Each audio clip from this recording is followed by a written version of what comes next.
It is beyond me how a craft could make it interstellar travel and then crash in Roswell, New Mexico.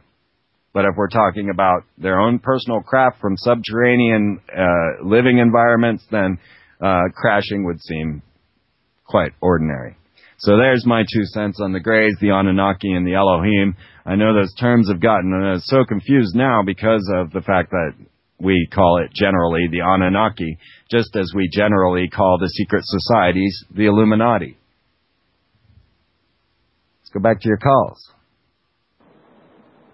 Hey, Mike, what's going on tonight? Hey, Freeman, it's a pleasure to be on with you. Yeah, good to be here. I have a serious lead for you. Nice. Can we do a little bit of interactive radio here? Let's do it. I would like for you to go to the site for the Los Angeles Air Force Base, which is losangeles.af.mil. Okay, Los Angeles. If I could type Los Angeles what? .af. Hey, that's already in my... I already have that in my listings. Why is that? That's bizarre. I don't remember going there. I'm up. Great minds think alike, Freeman. Yeah. I'm at the Are you there? fact sheet. Yeah, can you hear me? Yeah, are you on the homepage? I am at the fact sheet. I'll go to the homepage. All right, okay. there. Now click on the tab labeled Art. Art. Where would... Oh, okay. In the upper left. Okay. Got it. Now on the right where it says Unit Crests. All right.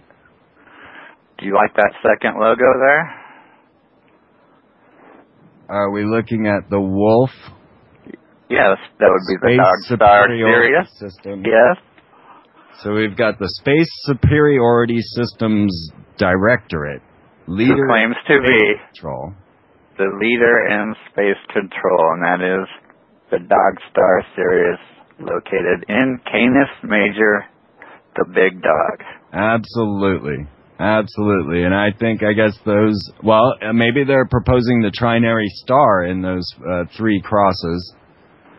Or would that maybe be the rising of Orion, which leads the Dog Star? The 3-star cluster is prominent in Air Force logos, and I have never really been able to make heads or tails of that. Usually I just presume it's Orion. Right. Because we see it down here in the Missile Defense Systems divisions as well, almost like 3 crosses, you know, like we're looking at... Yeah, they rearrange them pretty often, which makes it more confusing, but I just had a hunch that you would like that direct reference to Sirius. You know, they don't shy away, do they? And well, in case you can't make the connection, they literally drew the constellation for you. Right? Yeah, absolutely. Yeah. Canis Major depicted there, along with 3 crosses or 3 stars, with a white wolf howling at the bottom. And this is the leader in space control. I mean, you could put a blazing pentagram on there. You could put the Ogon symbol for Sirius. You could, any of these, and you would have the same seal. Amazing. Wow, that's so that's the Los Angeles Air Force Base. So this is where we are getting much of the space war being launched out, and we had that mysterious missile when I interviewed Jim Mars, and at that same time they had just launched out of the facilities there where I can't think of the name. Yeah, space war goes on. Wow, well thank you for that. That's awesome. You're welcome. I'll have to share that one around. That goes right up there with that Grailator. Did you go to the Space War News? I did, and that's rather blatant as well, isn't it? What is that? I mean, come on. I mean, oh, it's so bizarre. But then you see the Air Force symbol, and you've got the canted square with the pentagram, and the wings almost like a blazing star, and you got the same symbolism there, whereas the canted square of the Air Force symbol is the symbol of Horus, through the mathematical propositions of Euclid. So, whoa. Thanks for the call, man. You're welcome. Thank you, Freeman. Yeah, talk to you soon.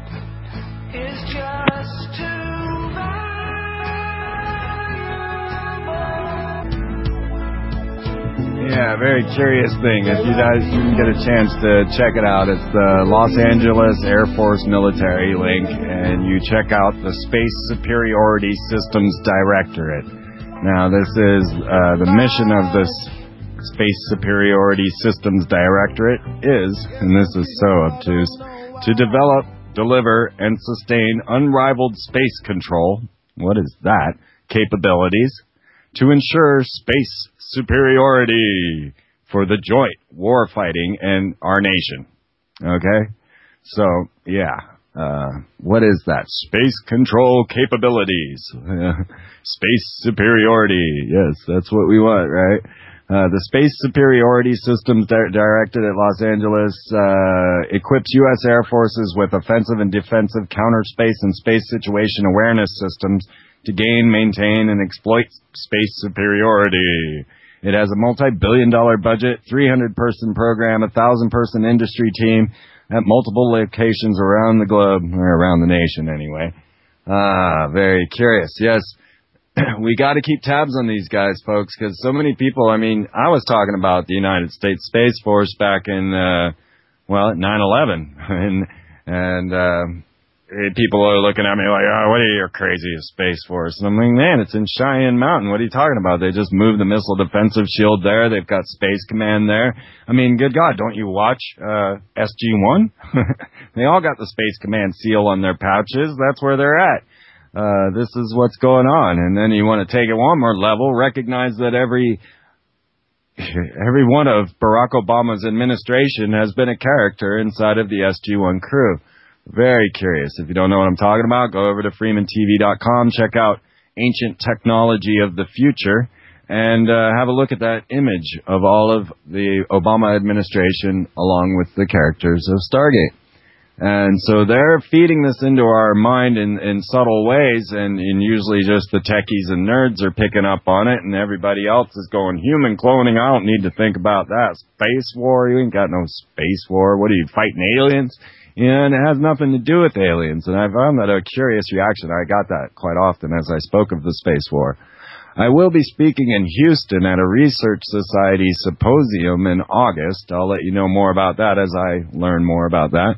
I'm pretty excited. I can't believe they've invited me to give them a good lecture on this very topic. So be looking to that in Houston in August. The only other trip I hope I can make is to D.C. and got some good friends willing to share some space down there, so that's exciting there. Got to keep it moving, keep it real, keep all this information and stuff coming at you.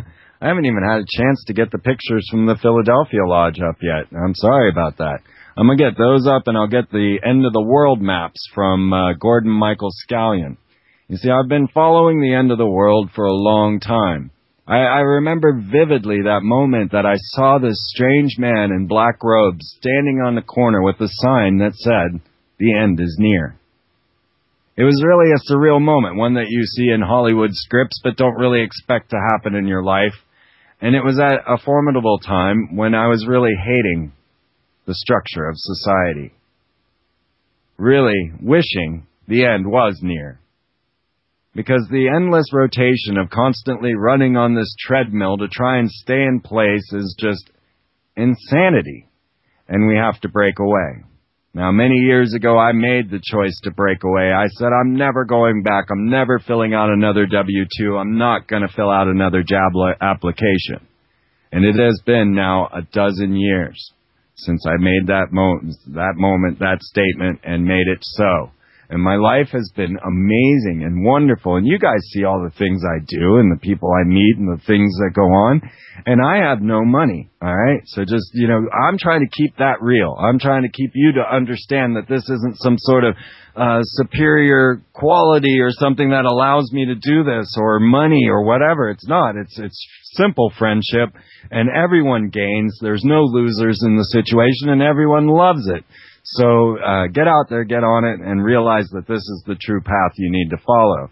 The more of us that can drop out of this situation, the better. Because as we see, the end is near. Regardless if Elenin is coming to crash us or if we're looking at banking crashes. I just found out that there's a nuclear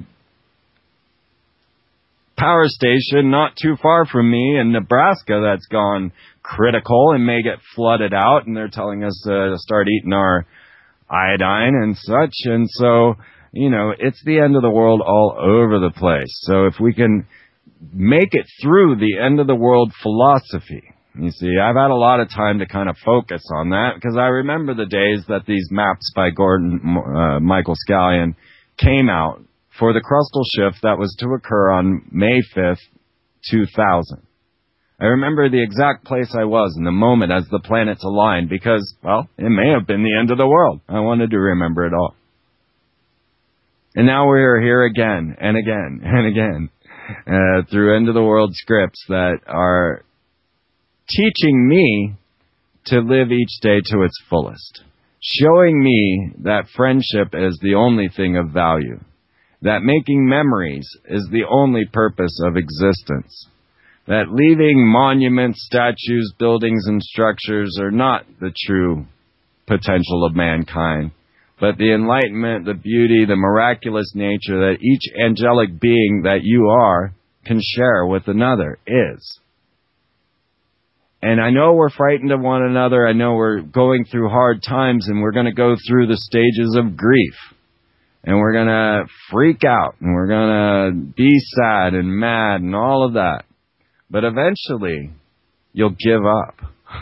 Eventually, all the strife won't be worth it. And eventually, you'll accept the situation as it is and realize that our lives are friggin' amazing. My life is amazing. And as I look around, and each day as I'm studying the end of the world or government conspiracies or the attempts to destroy all life on planet Earth, I'm still in a wondrous world of fantasism, bliss, or whatever you want to call it, where I have the most amazing, wonderful people in my life. And I could care less if an asteroid dropped on my head today, because I have lived. And in this, we can find our path and open up an entire new structure of civilization, all those 1s and 11s coming together to gather into a new paradigm, a new structure of civilization, ridding the world of all of these separations. Because I'm friends with evangelical Christians, high priest Satanists, Druids, Muslims, you name it. Doesn't matter. The friendship supplants them all. I know Muslims and Christians living together. I see it all going on with, everyone can bond on this level. And we're all human. And the reptiles, as I would call them, the super bads, those elite, the psychopaths that wish to rule, they do everything in their power to convince you that you are bad, that you are evil, a low being, a victim. And in this, they have to continually prod you into believing you are less than nothing, because they know how powerful you really are. What it takes is letting go and trusting. And that's the hardest thing for us to do. We're born into this analytical. We're forced into the right brain. We're forced into, or left brain. We're forced into writing. We're forced into the structures by the esoterics that have placed them there. The mathematics, the time, the religion, the social structure, the even celebrity madness. All of it geared and engineered to make you into a particular thing that is useful to them. Once you come to this full realization, you can detach. You can move away, and you can try synchronicity. Because until you try synchronicity, you'll never believe that it's true. As long as you continue to think that everything is against you, that all odds are against you, and that you have no power, that's exactly what you're going to have. So bust free, come over, be a friend of Freeman. Let's live, love, and enjoy life, because, hey, it's the end of the world. We'll see you all next week.